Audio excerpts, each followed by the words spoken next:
구독, 좋아요, 그리고 공유까지도 눌러주시면 저에게 도움이 되겠습니다.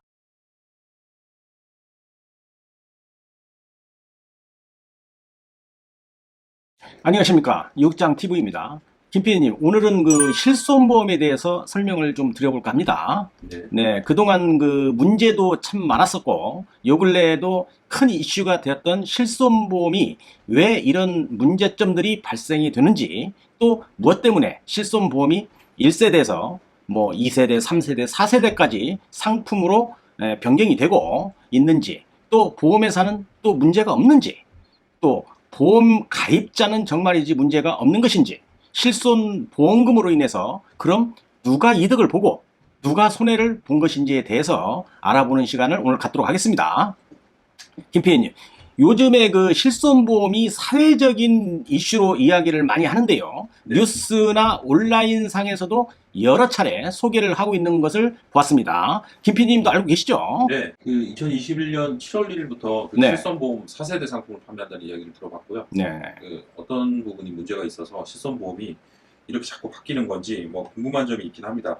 근데 솔직히 그 실손보험의 내용 면에서 알고 있는 게 별로 없는 게 사실이라서요. 뭐 그렇다면 그 실손보험이 무엇인지부터 조금 알아볼 필요가 있는데요. 네. 자, 실손보험의 정의는 뭐냐면요. 보험 가입자가 병원 진료나 치료, 뭐 이런 검사 등으로 병원에다 치료비를 지급을 하고 보험회사로부터 돌려받는 보험입니다. 네. 매달 일정 금액의 보험료를 내고 내가 아프면 병원에서 치료받고 보험 혜택을 보는 거죠. 얼마나 좋은 보험일까요?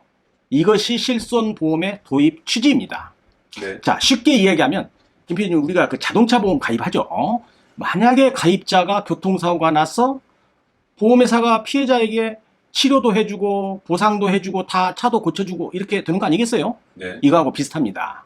실비보험의 취지는 아주 좋았는데 보험을 나쁘게 사용하는 것이 문제가 되었던 것입니다. 제가 3월달 영상이죠. 영상 111번에서도 실비보험의 문제점을 잠시 설명을 드렸었는데요. 아마 실비보험이 큰 사회적인 문제가 될 것으로 그때 당시에 예상을 했었습니다. 기억나시죠, 김PD님? 네. 네, 그렇습니다. 그동안 골맞던 것이죠. 그러니까 터질 것이 터진 겁니다. 네. 제가 여러 번 강조했듯이 아무리 좋은 제도라고 할지라도 운영하는 사람들이나 이런 제도를 악용하는 사람들이 있다면 그 제도는 실패할 수도 있고 피해보는 사람이 발생하는 것입니다. 유국장TV에서는 보험 설계사의 영역에 대해서는 다루지 않겠습니다. 또한 이런 보험 제도로 인해서 선의의 피해자가 생기고 있다는 점에 중점을 두고 왜 실비보험이 이 지경까지 이르렀는지 여기에 대해서 뒤돌아보고 반성해서 좋은 보험으로 정착하도록 일조하는데 목적이 있다고 할 것입니다. 자, 이제 본론 들어가는데요. 실손보험을 이해하기도 참으로 어렵습니다. 왜 그런지 아세요? 보험회사는 2021년도 7월 1일부터 4세대 실손보험을 판매를 시작을 했습니다. 1세대부터 2세대, 3세대, 그리고 4세대가 나온 것이죠. 세대를 바꾸는 것은 김PD님 이게 듣기 좋으라고 하는 이야기죠. 세대를 붙이는 것이지 쉽게 이야기를 하면 약관의 변경인 것입니다. 보험회사에게 유리하게 바꾸는 것이에요. 네. 예전에 들었던 우리가 이제 예전에 좀 오래전에 들었던 1세대 실손보험, 2세대 실손보험 이런 보험들은 비급여 치료 보장의 혜택이 아주 좋습니다. 이걸 악용하는 사례가 많아지고 보험금 지급이 엄청나게 폭증하다 보니까 보험회사는 손해가 눈덩이처럼 불어나게 되는 것입니다.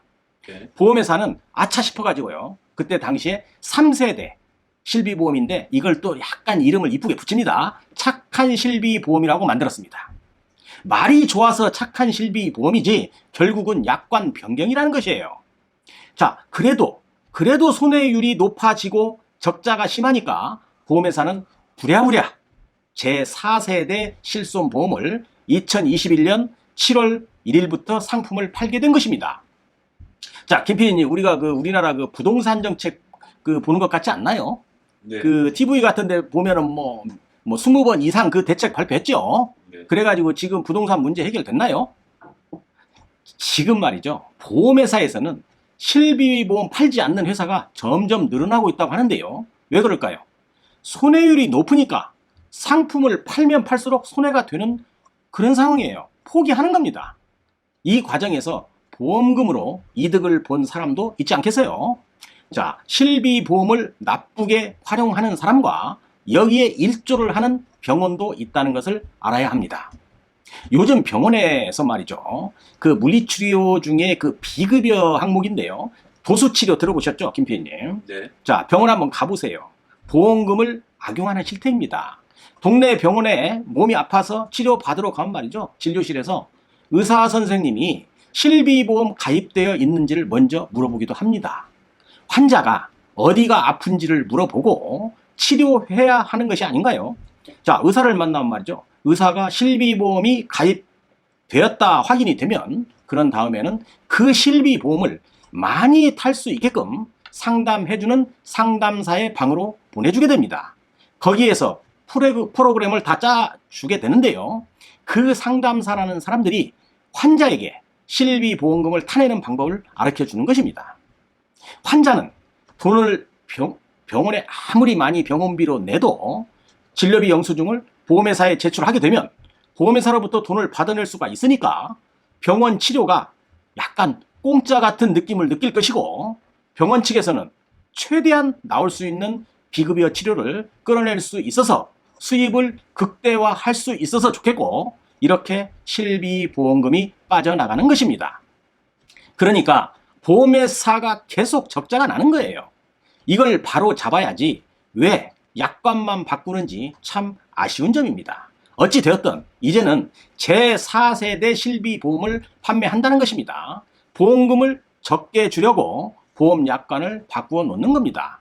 예를 들어서 대학병원에 가면 말이죠. 교수님들이 환자 치료하는데 환자분 실비보험 들어놓으셨나요? 안 물어봅니다. 영리를 목적으로 하는 병원의 문제인 것입니다.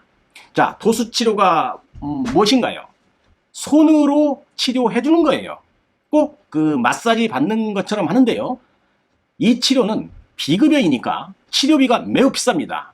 이런 치료비 병원에서 하고 있으니 병원에서는 돈 버는 재미가 그동안 좀 솔솔하지 않았겠어요?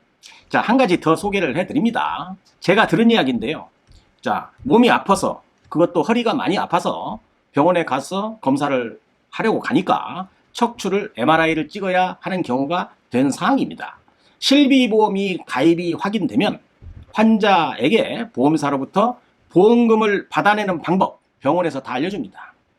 꼭 입원이 필요도 없는 환자인데 1박 2일을 입원을 하고 MRI를 찍고 그 다음날 퇴원해서 병원비, 검사비 이런 것들을 보험회사로부터 다 받아내고 병원에서 이렇게 하라고 편법을 알려주어서 그렇게 촬영을 했다는 이야기를 들었습니다. 이게 말이 됩니까?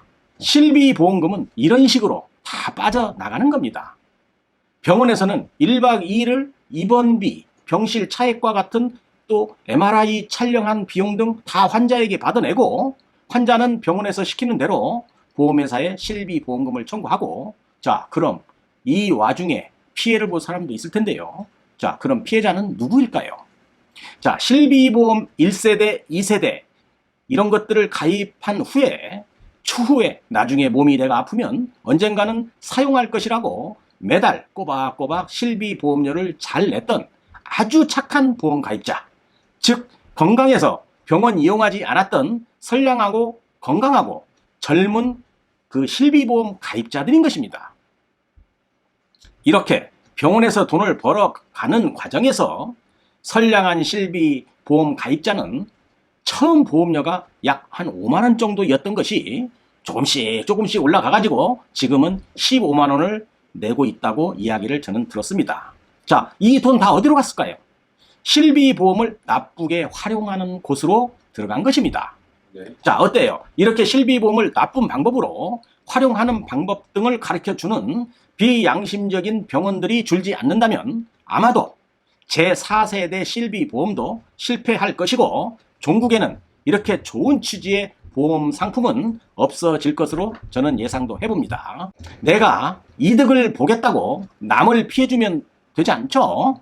올바른 보험 문화가 되는 날이 오길 기대하면서 오늘 여기까지 하겠습니다. 자, 감사합니다. 유국장TV였습니다.